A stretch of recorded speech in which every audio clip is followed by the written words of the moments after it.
Okay, hello and good evening, everyone. Thank you all for joining us.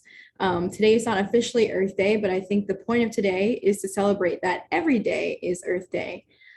So I am here from the Captain Planet Foundation to talk to you about the Planetary Alliance. What is the Planetary Alliance? Okay. So, to start off with the backstory, the Captain Planet Foundation is a nonprofit that's based in Atlanta, Georgia. And it was basically engaged with the mission of engaging and empowering young people to be problem solvers for the planet. If any of you or maybe your parents have talked about the show, or maybe you've seen some videos of it, you'll know that the original cartoon was 5 Planeteers from across the world who joined together to summon Captain Planet, who was a superhero for the planet. And so it really just showed that the powers of saving our planet and the issues of then, which are issues today, we all had to work together as Planeteers to solve those problems. So the Planetary Alliance is sort of the viewers of the original cartoon 0.0, and it includes Gen Z, Gen Alpha, the specific demographic that includes people who are in NSHSS. So the Planetary Alliance is different from other youth training models, I would say, because it was designed by youth. So the Planetary Alliance brought together these amazing young people who you see, and they were the design squad for the Planetary Alliance. We sat and we listened and we said, what do you guys want out of a program for youth panelists or for youth environmentalists?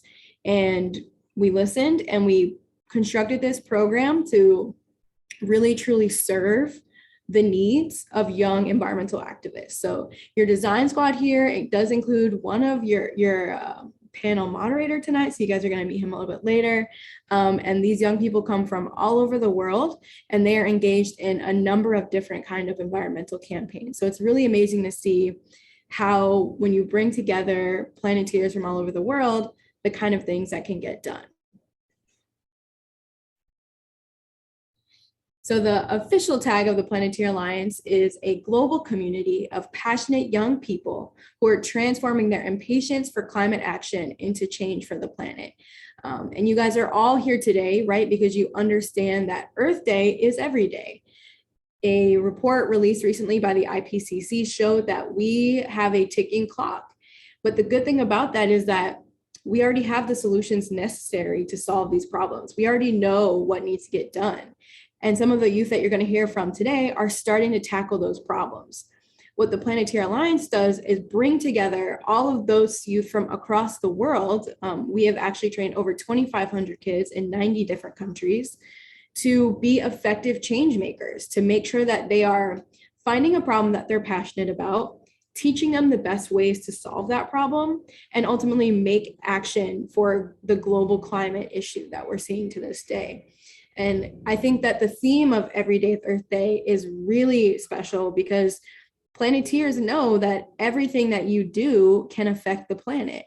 Planeteers are very much aware of the state of our climate, and that collective action of Planeteers across the world can really make a genuine difference. So that's a little bit about the Planetary Alliance background and the program. Okay. The cool thing about the Planetary Alliance is that there's something for everyone. And so the reason that we have such a diverse network of young environmentalists is because we hit on these different elements. So this comes from the original mythology of the show. Each one of the Planeteers came from a different continent, but they also had an element that they represented. So you have earth, fire, wind, and water, which I'm sure a lot of you are aware of. If I have any Avatar fans, you know what I'm talking about. But something that makes the Planetary Alliance and Captain Planet and the Planeteers special is a fifth element of heart. So earth, fire, wind, water, these are all natural elements. When you think about different aspects of the planet, you think about your forests, you think about renewable energy, you're thinking about oceans and plastic and all of these sort of natural things that go into the environmental and environmentalism as a whole. But it also takes in consideration heart and empathy and justice, and really focusing on the fact that you can't separate people and planet. but that they go hand in hand. People are largely affected by climate change to this day, and I'm sure you all are aware of how inequities across the world can change how people are feeling those effects. So the Planetary Alliance gives everyone the outlet to say, hey, you know, I'm really interested in deforestation, but I'm interested in how deforestation affects Indigenous populations. So the 5 elements of the Planetary Alliance are special in a way that not only incorporating natural and things that are part of our planet and part of our climate, but also taking into consideration the people that live on the planet. Planeteer HQ is literally the HQ for all of our Planeteers. So it's an online platform. It's like your Facebook. It's like Facebook for environmentalists. But the cool thing about HQ is that it gives you a centralized space to talk to other activists. So if you are on the verge of, you know, you're close and you want to launch this campaign in your area, but you just, maybe you need someone who is really good at social media, or maybe you need to talk to someone about this issue that you're wanting to address because you don't have a fully formed idea. If you're searching for that community aspect of environmentalism and activism, that's what Planeteer HQ brings to you. So you log on, you create your little profile, and as you can see here, we have events. So we'll do events like trainings. We do boot camps for all of our Planeteers. That's how you become an official Planeteer. And that is the tactical stuff, how to make a campaign, you know, how to really be an effective change maker. But then we have things like we had a kickoff party for the planet. So that was time for you to just sit and get to know other Planeteers from across the world. We'll do watch parties. We do watch parties of the original cartoon, but we'll also stream documentaries and do Q&As with after watching documentaries or things like that.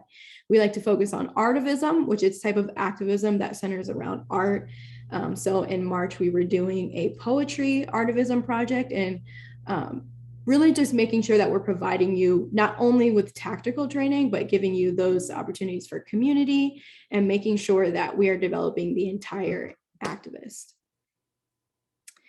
This is our community handbook. So like I said, if you are, let's say you live in Nigeria and you are wanting to start a campaign, you have the opportunity to see what other Planeteers are in Nigeria.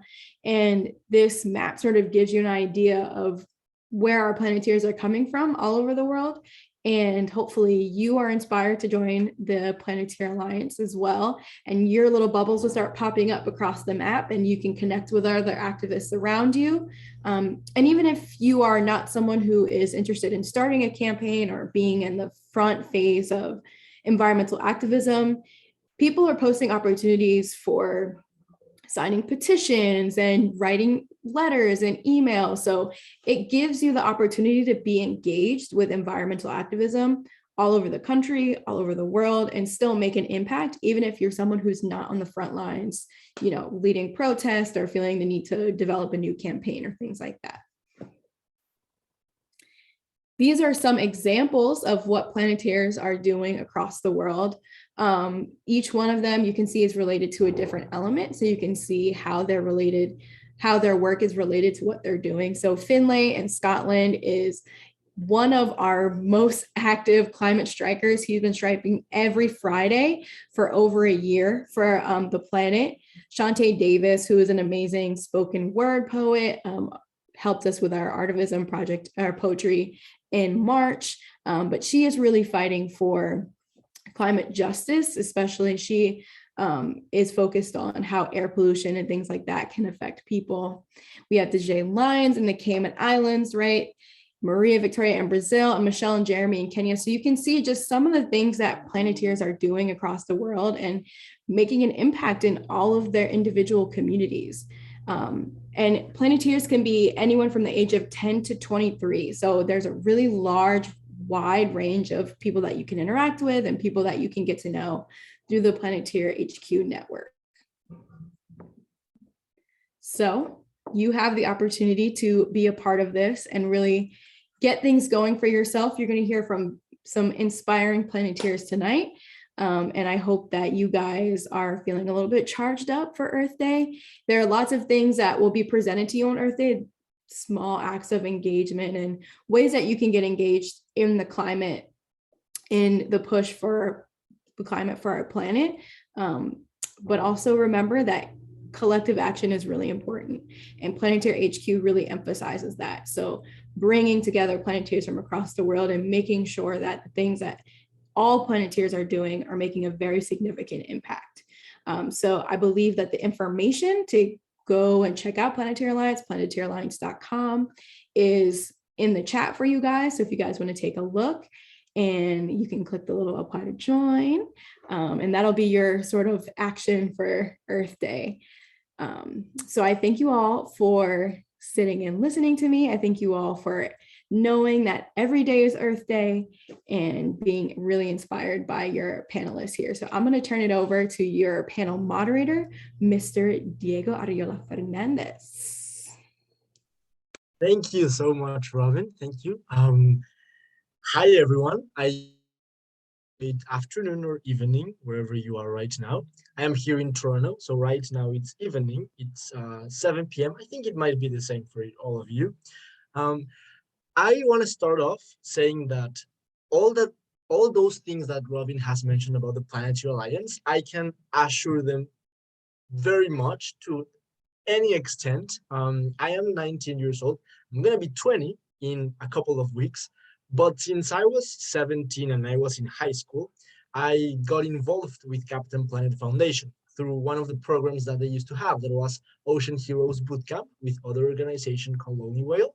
And it was amazing. It was incredible because we got to learn about plastic pollution and about how we can develop our own campaigns, as Robin was saying, to fight all the problems affecting our oceans. And at that moment, I honestly hadn't had any experience at all creating my own campaigns. I had the knowledge about the problem. I was mad about what the world was doing to our oceans with plastic pollution and all the environmental problems. But I didn't know that I could make a change, or how to do it, or how to come up with other people and with friends and create amazing campaigns or strike for the future of our planet.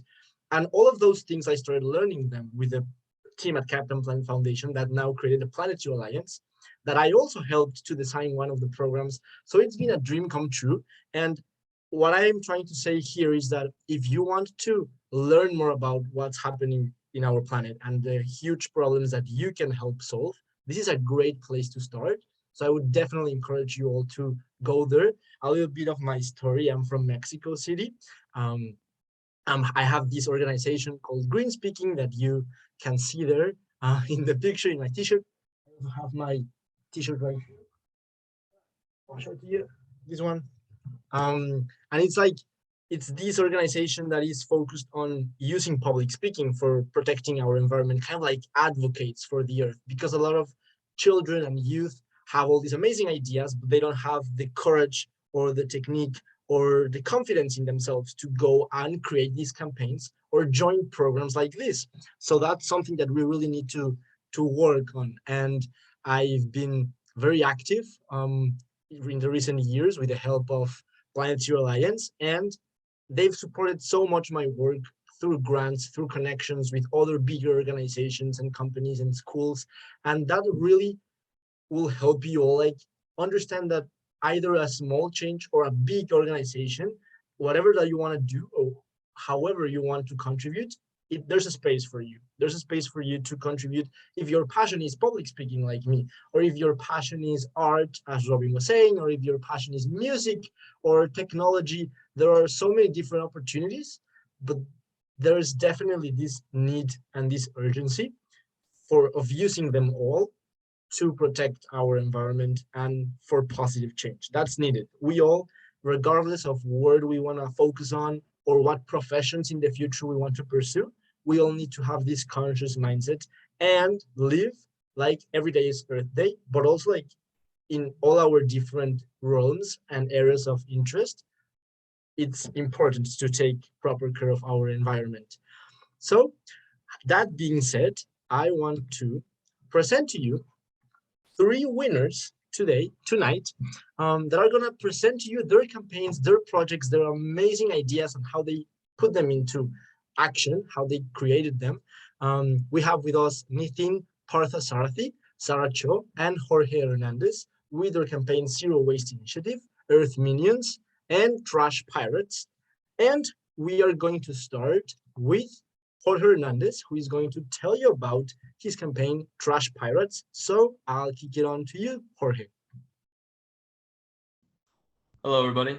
I hope you're having an excellent evening. My name is Jorge Hernandez. I'm from the sunny south side of Florida, and my project is the Trash Pirates. So I just want to talk a little bit about our mission and what we do. So I'm a high school senior in Fort Lauderdale, and a little bit about myself. I'm interested in aerospace engineering, and I'm planning to pursue a degree at Purdue University.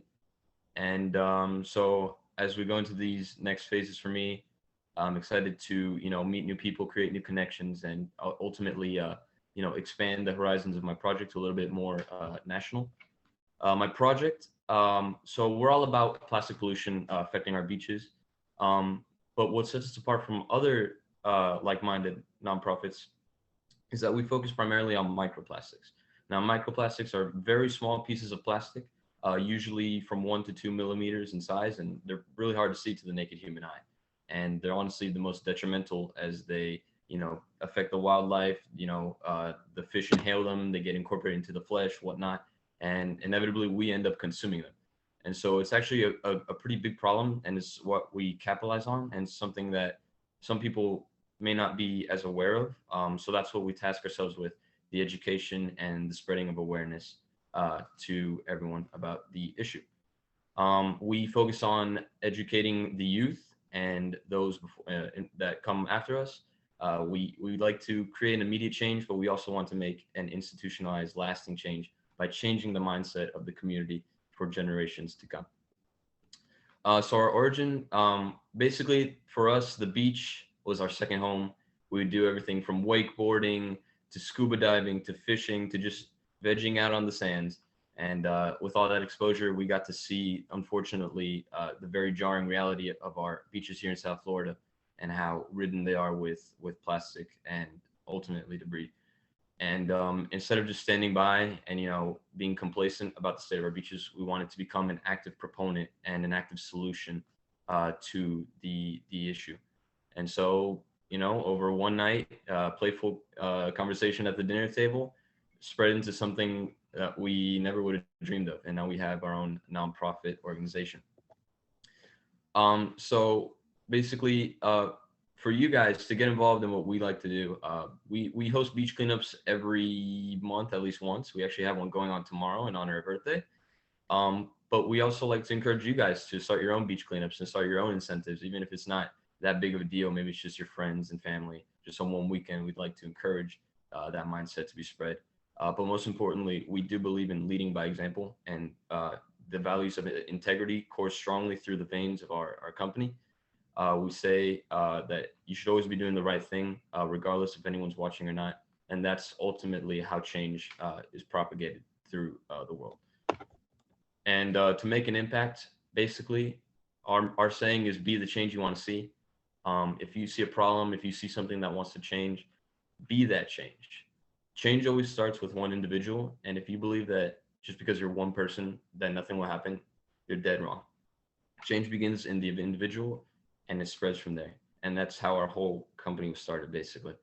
And most importantly, find something that you yourself find meaningful so that you can get personally invested, and you'll find that the journey from there is really easy. So yeah, that's pretty much all I wanted to say. So thank you very much. Thank you, Jorge. Those are amazing advices, especially the leading with example, as you can all see here. I think it's pretty clear that Jorge has been leading with example. So that's amazing. That's something that we should all keep our minds on. And now we're going to go to Sarah Cho, who's going to talk to you about Earth Minions. Hi, everyone. Happy early Earth Day, I guess. So my name is Sarah. I'm from Silver Spring, Maryland, which is like 10-15 minutes outside of DC. But I'm originally from Seoul, South Korea. And today I'm so excited to talk about my environmental project, Earth Minions. So just a little bit more about me. So I actually major in like environmental science and global ecology at my high school. I'm a current junior at Poolsville High School, which is on the agricultural reserve in Montgomery County, Maryland. And I guess that's a really big part of my identity because I think that's what got me into environmentalism and environmental advocacy, which I'll talk a little bit more later. But just a general overview of Earth Minions. So this was a project I started with my little brother spring of 2020 when we were in the middle of the COVID pandemic and we didn't really have anything to do, and we saw and noticed an issue in our community with curriculum cuts because of the switch to virtual learning. A lot of science curriculums in the area in our local schools had decided to, unfortunately, cut out climate change and air pollution, water pollution related contents from the official school science curriculum. And, obviously we weren't happy about it.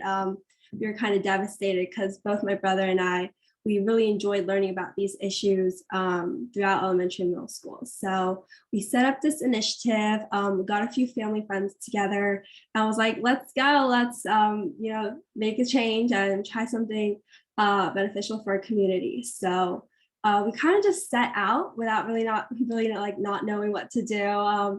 It was our first time kind of being in such, an important role, taking on a leadership position. But I'm so happy to say that Earth Minions is currently in 4 continents in Africa, Egypt, Africa, Singapore, and Spain, and of course, Maryland and Seattle, California, and Mexico. So very excited. And we've just been trying to make environmental education accessible, which we believe is so vital for the future generation, which is unfortunately not getting a lot of environmental education right now. And even still, we're noticing a lot of school curriculums not including environmental education. So how we've been tackling this is through accessibility initiatives. So we've been setting up regular workshops where students can come in and learn about a specific environmental topic. So this picture you probably see up on the screen of me on a Zoom is a workshop that we conducted, I think in October of last year on sustainability and how we can influence sustainability in our lives.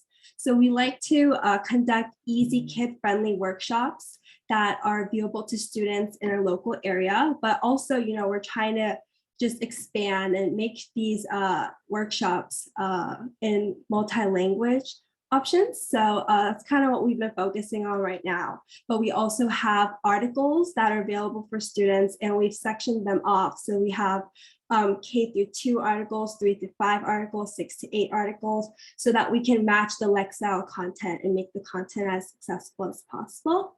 And we also have opportunities for students to join local activities in their area, like cleanups, beach cleanups, just trash, litter pickups, anything that's accessible, we try to make it available to them. So that's kind of what we've been working on. But I also wanted to touch a little bit on my environmental journey. So like I said, I am a student in a global ecology program, and I think that was really a blessing for me because that opened up a lot of opportunities, especially the support that I've gotten with Earth Minions. A lot of it has come from my school teachers, my school administrators, and most of all, my school friends. But yeah, when I entered this program, I was immediately thrown into research and I was asked to do CO2 research, sustainable fisheries research, write research papers on eutrophication and nitrogen phosphorus pollution. And, I was so overwhelmed when I first got into it, but I think that kind of, like rigorous training in research and just, having the opportunities to do that as a freshman and a sophomore in high school, I think has really opened up my eyes to environmental issues because I'm at the forefront doing research, seeing the results with my own eyes. So I think that is, a big part of my environmental journey. and also advocacy, of course. I've been lobbying whenever I can at Senator and House of Representative offices and with the governor. I recently talked with the county executive into getting more sustainable ways to reduce waste from school lunches. And that was actually passed today. So very excited about that. So yeah, that's kind of about my journey, but about how you all can get involved. I know it might sound daunting at first to get involved and have to commit to something, but I think if you take the initiative to do what you're passionate about, then you can do whatever you can, like you can achieve whatever. And I think, I was scared at first to coming to a program where I was expected to do so much and I didn't know anything about the environment and stuff. But I think immersing yourself and telling yourself you can do it and finding the opportunities and being proactive is what's key. So if there's a cleanup in your area, get involved. If there's an opportunity to speak at a school assembly, try to get involved. If there's any opportunities to work with, I don't know, the local park service, a nonprofit in your area. I know there's so many opportunities already at this conference for you to try to get into. So just try to get involved and just be passionate and just work hard. And I think, that's how I got here. And I think, that will apply to all of you guys. And I hope you guys will, just get involved and, make an impact. And yeah, thank you all so much. And happy Earth Day, guys. Thank you, Sarah. Before we move on to anything, I just wanted to ask you, Sarah, from all the topics that you've learned about, which one would you recommend people that want to learn about environmental problems, global ecology? Which one is like a good one to start with? So I think just because I think I've done the most research in this topic, I really, really enjoy sustainable agriculture, just because I think it's, an issue that doesn't just apply to the environment, but it also, has stuff to do with socioeconomically disadvantaged communities and world hunger. I think sustainable agriculture is intertwined in so many different issues. And I think also, sustainable agriculture is, I think, the future of food for this world. And I just love the topic because there's just so many different ways to advance the topic. So I would recommend that. And also sustainable fisheries, especially with fish populations just fluctuating so much these days. I think we need all the attention possible in that area. Perfect, thank you. Okay, so to all the people in the audience, you've heard it: sustainable agriculture, sustainable fisheries, and I'm gonna add plastic pollution since Jorge's campaign is focused on that as well. So learn about all these three topics. So now we're gonna go, thank you, Sarah, to Nithin Parthasarathi, who's gonna talk to you about the Zero Waste Initiative. Yep. So hi, I'm Nithin Parthasarathi. I live in Irvine, California, and I'm the founder of the Zero Waste Initiative. We're a group that goes and we go to stores every day and we collect our unsold baked goods and we donate it to organizations that serve people in need in and around Orange County. I started this organization around the beginning of 2020 before the pandemic hit, but it got even more active after the pandemic, as because of the pandemic, there was a lot more food waste. There was a lot more people that, because they had lost their jobs, are food insecure. So yeah, we've been growing ever since. And so first I want to talk about what inspired me to start the initiative. So first, I have visited India. I have family that live in India. We go and we see a lot of people that are really hungry out there, especially hungry children.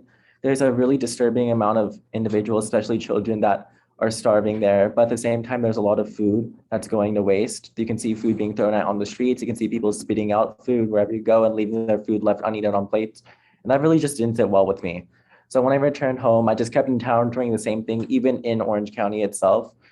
And when I was in sophomore year, I decided that I wanted to do something to help stop that problem. So along with some of my friends from school and with a group of friends in and around Orange County as well, I decided to start the initiative. And so how we operate is that every day between 2 to 3 p.m., we visit bagel and donut stores, and we used to visit some Starbucks coffee stores as well to collect their baked goods, whether that's bagels, donuts, or just sandwiches. And then after that, we would go directly to organizations in Orange County both on the local and national level, such as the Salvation Army, as well as some local organizations that serve people serving from abused women and children to firefighters to veterans. And every day we collect around $500 worth of food, which is actually insane considering that how much that adds up over time, and both food waste as if this was not collected, this would actually go to landfills, which has a huge amount of impact on the environment because it just sits there rotting away when in fact it could actually be used to help people in need. So it solves two problems in one. And so far we collected over $200,000 worth of bagels in the past 2 years, as well as donuts and Starbucks variety items. And for ways that people can get involved, so primarily what I'm what I advocate for is reduction of food waste, as that has an adverse effect on the environment. And by the way, Sarah, congratulations on the petition for the food waste in DC. I'm really happy to hear about that. And so for people to get involved, first of all, just be conscious about your own food waste in your home. And actually it doesn't have to be about food itself. It could be about soap, it could be about water. Anything that you think that you are using too much of is probably you are using too much of. And especially in regards to food, make sure that you are not taking so much food that you're wasting whatever you leave behind. Also keep in track like the amount of food waste that goes on in your school. Food waste is really running rampant in schools, especially these days. A lot of kids with lunches, they'll go get lunch in the cafeteria, they'll eat the pizza, and then they'll throw away the salad, which is really sad. So make sure that you keep yourself accountable, keep your peers accountable. And if your school really does have a lot of, or just areas around your school too, including restaurants, have a lot of food waste going on, reach out to them. A lot of them don't know that like they can simply be giving their food to the needy, and of course like while they just throw away their food in landfills, it could be going to people that could really use it, or they could be used for other purposes such as composting, which would also help. And so just look in your local area, and if you're interested in like creating a branch of the Zero Waste Initiative, feel free to reach out to me as well. But of course, just look within your area and notice food waste that's going on. Reach out to other organizations that serve people in need and see if you could connect it to and try to solve these problems, all three in one: food waste, food insecurity, and all that impact that has on the environment. And again, happy early Earth Day. Thanks. That was amazing, Nathan. It's incredible that you are solving all these three problems at once. Just before we move on to the general Q&A, I have a question that I came up with. You mentioned that you started your work before the pandemic, but that it actually helped you because of all the, like, not help you, right? But it was not as detrimental as it could have been. So I was wondering if there were any other challenges to your campaign. Oh yeah, for sure. I mean, COVID provided both a benefit and a challenge because, I mean, it's not really a benefit that people, I mean, it just helped the organization grow, but there was a lot of challenges that came along with it too, simply because there was like a whole new experience and there was a fear of the unknown. So actually for like a week that we couldn't do bagel pickups because first of all, stores were closed. And second of all, we had to figure out new ways. I mean, you were always like wearing gloves when you were picking up food and stuff like that, but now we had to make sure that everything was handled carefully in regards to all sort of new safety measures, safety concerns in mind. So that was a new challenge that came up, which was like getting every volunteer acclimated to that. And then of course, there was also just like store closures, which I mentioned before. Some stores actually were from before the pandemic that were donating, had to stop donating for a little bit because their store hours were affected as well. Those had to be worked out. But on the other side of that, some stores that couldn't donate before the pandemic were able to donate starting the pandemic because they had hours affected and otherwise they wouldn't be able to donate to charity. So that served as both like a good and a bad thing. And so, yeah, they all served as their form. Definitely COVID proved to be a challenge. And I think beyond COVID, just starting the organization itself, as a teenager trying to advocate for the environment in Orange County, it definitely was pretty hard. Trying to get store managers on board with this idea that, oh yeah, you can simply just donate your food to organizations. They were definitely really skeptical of me as a 15-year-old, just reaching out to them as doing that. So that was a challenge I had to overcome, but that just took a lot of just effort, just repeated phone calls, emails, following up, staying on top of things. And I mean, that's advice I would give to anyone regarding anything you're trying to do. If you're able to stay on top of it and really advocate for yourself, it'll work out a lot of the time. Thank you. Thank you very much for saying that. And you touched on something very interesting, that is that a lot of people, and especially adults, were a little bit skeptical, right? About like young people trying to advocate and teenagers. But people in the audience, as you can see tonight with Jorge, Sarah, and Nathan, and all the stories that Robin told you about with the Planetary Alliance, it's pretty common, and it's getting much and more common for like global youth movement to arise and to unite. And that's very important. And if you are like youth, teenagers there in the audience, it's your opportunity to join the Planetary Alliance, to support Jorge, Sarah, and Nathan in their campaigns, or to create your own campaigns. And if you are not a teenager or youth in the audience, but you know you are friends with, or you have family members that are, motivate them to be proactive and to also start contributing positively. It's important to like keep a balance, right, between like school work, school/work, depending on your age, or if you do school and work, friends, and entertainment, of course, exercise, but also there needs to be this space for environmental conservation/volunteering activism, and that needs to grow for everyone. Okay, so keep an eye on that. And now we're gonna go to the questions. So this is your opportunity to drop questions in the Q&A. You can see that there's this special button there that you can click and you can ask questions. So drop them all, anything that you want to ask, either the three of them, or to Jorge, or to Sarah, or to Nathan. In the meantime, while you do that, I'm going to ask Jorge one question that I have, and it's, how can someone give back to the planet in the context perhaps of companies, Jorge, or perhaps young entrepreneurs? How they can balance like their goals and their ideas, but also with giving back to the planet? Do you have any ideas on that? Sure, yeah. So basically, I believe that to give back to the community, you have to find something that you yourself are interested in giving back. So that way you have some sort of, connection, some passion in what you do. And with that passion, you'll find that it actually can be quite fun. You're doing what you love. You're making an impact in areas that you are personally involved in, and you see, like for me, for example, I'm always at the beach. So plastic pollution on the shores of Florida was really close to my heart, and it hurt me personally to see how it was going currently. So that's what moved me to make that change. And you always have to be bold in the changes that you make. You don't want to be, what's the word? You don't want to be like deterred by, doubt or insecurity, saying, oh, what if I'm not enough? Or what if I can't do anything? You'll be surprised that by you just going out there and doing something, someone might look on and say, what are they doing?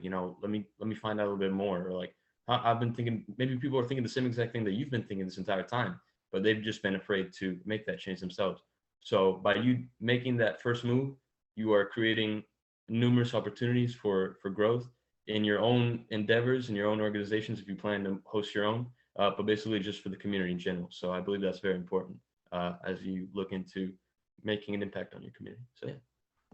Thank you, Jorge. That's a great advice. We have another question in the Q&A that says, to all, who was the biggest supporter when you were building up your programs? Let's start with you, Nathan. Who was your biggest supporter? Then we'll go with Sarah, and then with you, Jorge.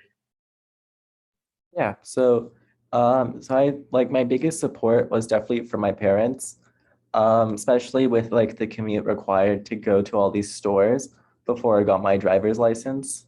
They took time out of their day to help me with that, which was amazing. I'm really grateful for them for that. I'm also, equally, both my parents and my friends who volunteer, we do the service every day of the week, every day that the store is open. So without them, I definitely could not have done it all on my own. So I'm really grateful for them as well. Parents are amazing. I agree. Sarah, what about you? I would definitely say my parents too. My mom was kind of the person who did a lot of the outreach for me, and the managing for me when I first started, because I was in ninth grade and I think I was like 14 years old. So very young, didn't really know what to do, but she really supported me and encouraged me too sometimes when I had setbacks. So I'm really thankful for her. And my honors environmental science teacher from ninth grade, she was also a huge help in outreach for me, and she helped gather interest for volunteers at my school too. So I'm very thankful for them though. That's nice to hear. What about you, Jorge? For me, I guess I'd like to mention two people. To start, I have to say my father. He's an engineer, great guy, but he's the type of person who he'll make friends with anyone. And for someone that's a little bit more introverted like me, that's somewhere where I kind of need a little bit of help with. So he was there to help me, establish relationships with city officials and just people around the community, and help people feel at home when they participate in our beach cleanups with the Trash Pirates. But one more person I'd like to mention. When I started my company, it was around the time of COVID actually, and amassing groups of people on the beach was something that was quite challenging to do with all the restrictions that were on. So I was very disheartened at that phase. But I remember one of my mentors in my church group would speak to me and he would say, "Hey, the failure would be to throw in the towel." So I realized that obviously things are going to start slow, but with enough dedication and with time, things would grow. And looking at where I am today, I'm very grateful for his advice and yeah, that's what I'd say. Perfect. Um, there's another question for all of you that it's how do you translate the spark that you have on the project and this what you were mentioning, Jorge, you're passionate about this problem or perhaps this thing or like this ecosystem, right? Like the beaches, because you spend a lot of time there. But how do you translate this spark into a project that not only you like and you're good at, but that is actually successful, like all of you? Were there like any specific like strategies, steps along the way that helped you make those? We're gonna start with you, Sarah. If you can share a little bit about that. I think accountability was really important for me because, at the start, you kind of realize that if you lose motivation or if you kind of screw up a bit, it's a domino effect. Like you have to be in check and you have to kind of be that rock for your organization. So I think that was a bit difficult for me because, I was starting an organization and it was like my first time. But I think once I kind of, got myself in check and then had friends who were really passionate about the same things I was passionate about, we were able to kind of keep each other in check. And because we all were kind of on the same page, I think us working together as a team really helped kind of grow this vision and get us to where we are today.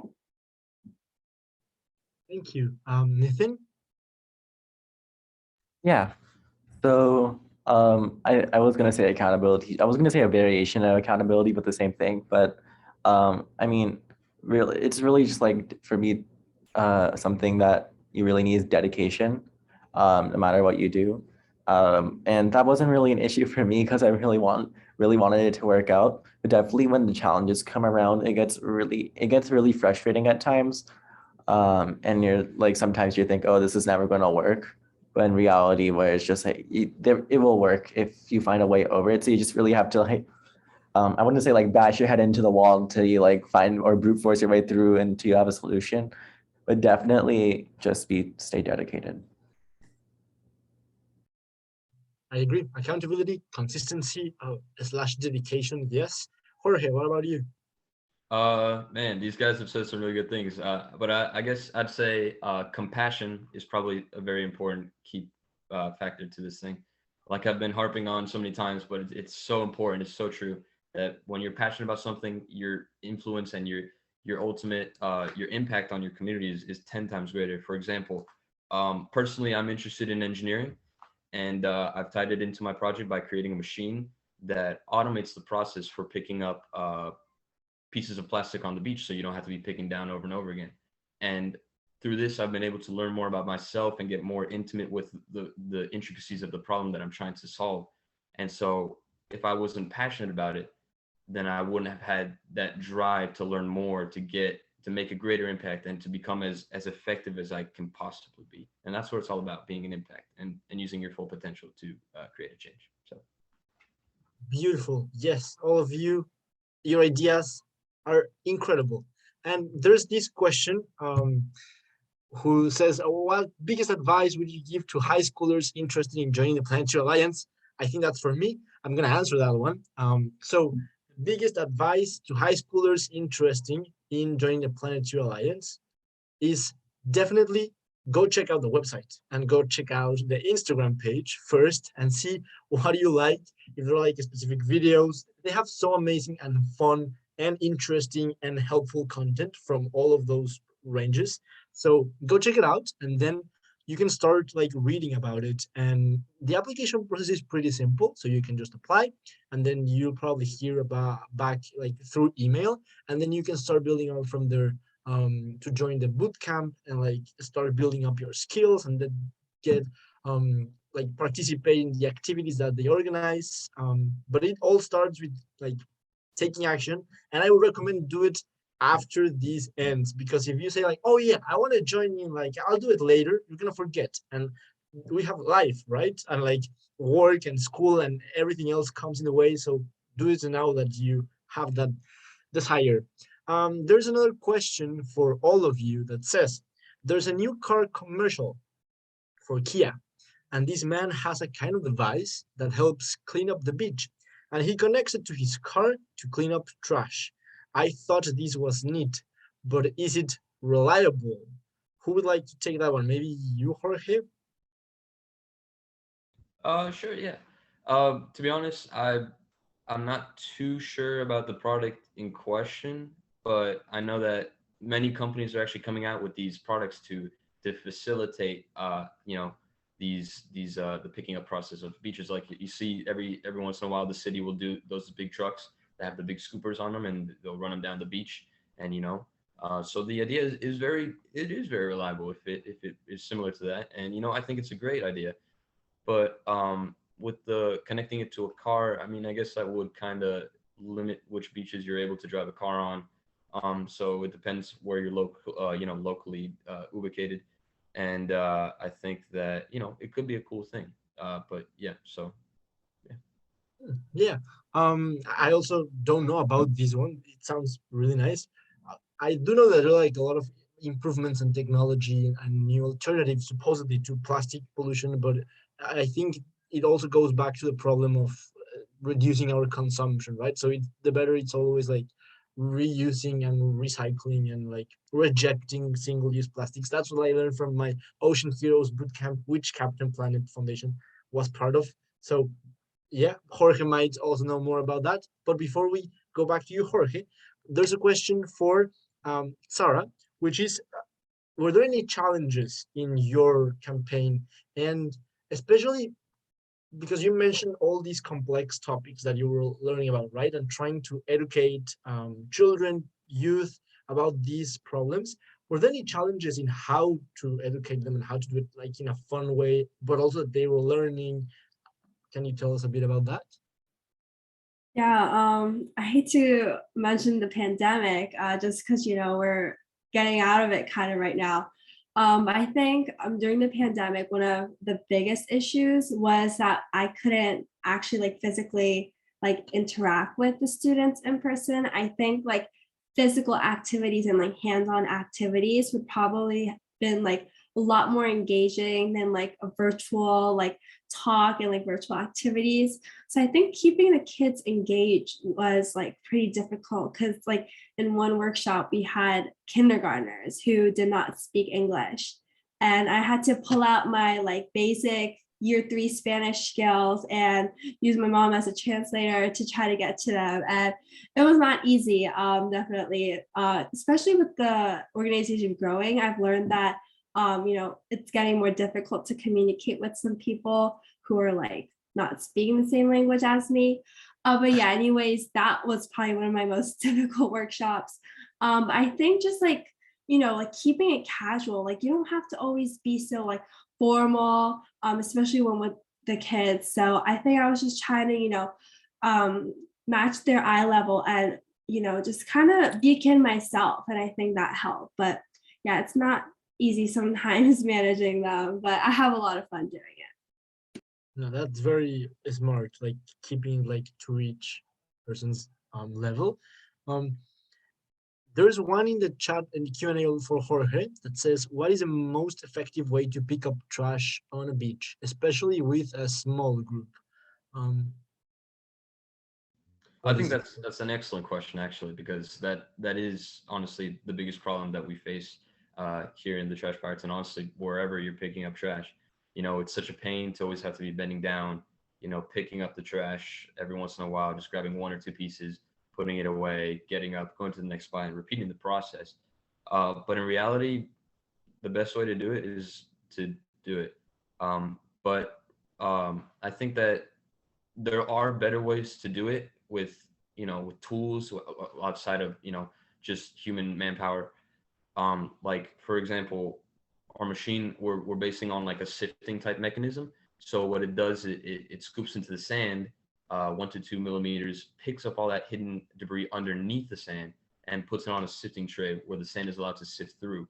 That way you can move efficiently and with some speed, but you can also separate the small pieces from the sand. And I believe that the best way to probably go about it, outside of the use of just doing it without a tool, is probably with some sort of sifting mechanism, maybe with one of those little pans that you can walk down, and you can kind of scoop under, sift out the sand, and let the pieces go and keep moving that way. And that would probably maximize the amount of little pieces you pick up. So yeah.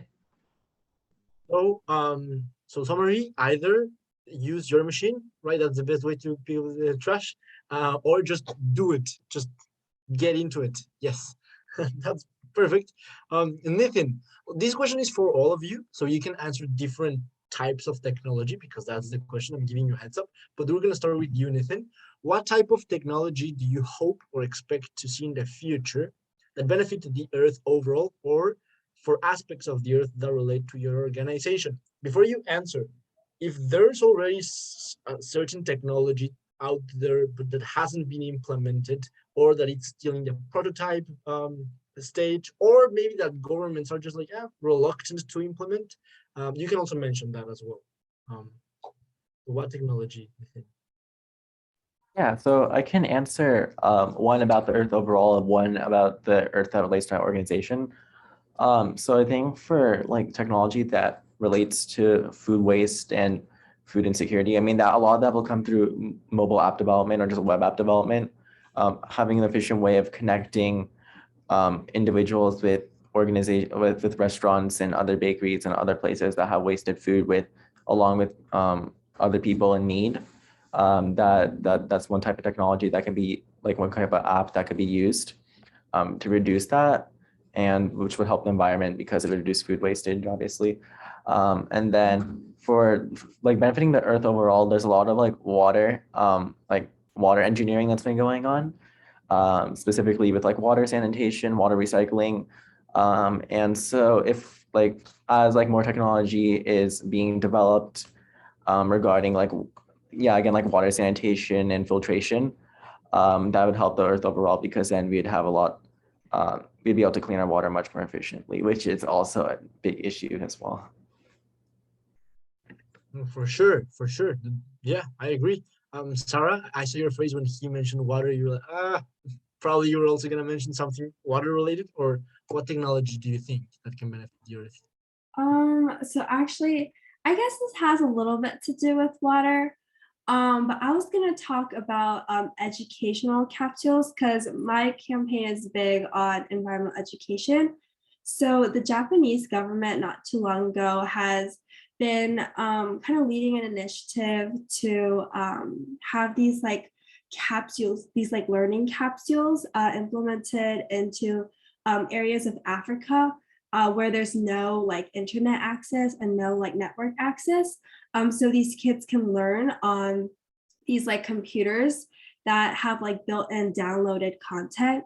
So I was thinking, this could be a possible way to make environmental education more accessible, especially because a lot of environmental pollution, especially with environmental racism, unfortunately, is hard hitting these areas that may be socioeconomically disadvantaged. So if we're able to get the education to them through these capsules in areas where we might not be able to, get computer access freely, I think that could really make environmental education more accessible and help coach these students on how to combat environmental issues that they may face. What about you, Jorge? Any technology in mind? Well, I mean, if we're thinking, okay, so I guess something that comes to mind for me is, so I mentioned microplastics before, and what a great issue that actually is. I know that we're partnering with Florida Atlantic University to actually do some tests on the water at our local beaches to see what percentage of microplastics we have in our actual water. So I think something cool to see. I don't know how long it would take for it to come out, but maybe something that can identify the microplastics in the water, maybe something attached to the bottom of ships, or maybe something while you're scuba diving you put on the back of your tank or something that it can, pick out those microplastics and kind of, collect them somehow. I mean, of course, it might be a little bit hard to achieve, but I mean, definitely be very interesting and would solve a lot of problems, especially in the beach sector of environmentalism. So, yeah. That sounds very interesting. Yeah, I also love the education capsules that Sarah mentioned. Really, really good one. And of course, water technology, that's very much needed. I think. Last question, because we're running out of time. This is for anyone that wants to answer it. Who, as someone who recently gained interest in climate change, what are some first steps to beginning to be an advocate? Anyone that wants to take on that one, you can raise your hand. You want to answer that one? Nathan, yes. Yep, I can start off with that question. So just, I think the first step period is just becoming aware. There's so many different aspects in regards to both, you said climate change, but just like sustainability in general. Just become informed, because there's so much that can, so many different aspects that can be impacted. And so finding your little, advocating for everything in general is great, but also finding something specific that you think you'll be able to help impact on a local and maybe even a larger scale level, and becoming informed about that is something that I would really advise someone to do in their first steps for advocacy. But in general, just knowing what's going on, knowing the statistics, knowing what the government is, or governments are or are not doing to help solve these issues. That's what I would suggest. Just knowing all of that is something that I would suggest. Becoming aware and learning about all of it. Yes, I agree. Jorge, you raise your hand. Yeah, actually, something I'd like to add on to that. So I think it's also very important to find like-minded people who think the same way that you do. Change it starts with an individual, but it's ultimately done with a collective. And I think it's important to find, people who share your beliefs, and that way you can work together. You can help each other in areas that, if you're trying to start an organization, perhaps you can reach out to a social marketer or an artist to do your art for you, or et cetera, whatever it could be. But regardless, when people come together, that's when change comes about. And I believe that that's a great place to start. Find new friends who maybe share the same things that you want to do, to make the change that you want to see as well. And that way you can ultimately maximize your impact. So, yeah. Perfect. Yes, Sarah. Just in terms of advocacy, I think that's what they were asking. Emailing your legislators is so important, especially if you do a little bit of research on climate-centered bills or environmental-centered bills. There will be so much that will pop up if the legislative session starts. So just emailing your representatives and speaking with someone at their office can be really helpful. I know I kind of started my advocacy journey that way, just emailing and speaking with staffers. So I think, starting that way will definitely get you far. And there are multiple different organizations that focus on different things, either education, maybe on climate change and all of that. Maybe also on mobilization. You can also join those. So maybe try to join one of those and apply to the Planetary Alliance as well. And having said that, I'm gonna throw the word to Robin for any closing remarks before we let you all go for the rest of your evening. All right, thanks so much, Diego. Thank you, Jorge, Sarah, and Nithin for sharing all of your amazing work and recognizing that every day is Earth Day and that we're all in this together to help our planet. So if you guys have any other questions, like Diego said, planetaryalliance.com, you can always email us, and I'm sure NSHSS has more contact information for your panelists. So stay tuned. Every day is Earth Day, so everyone stay activated, and thanks for joining us tonight.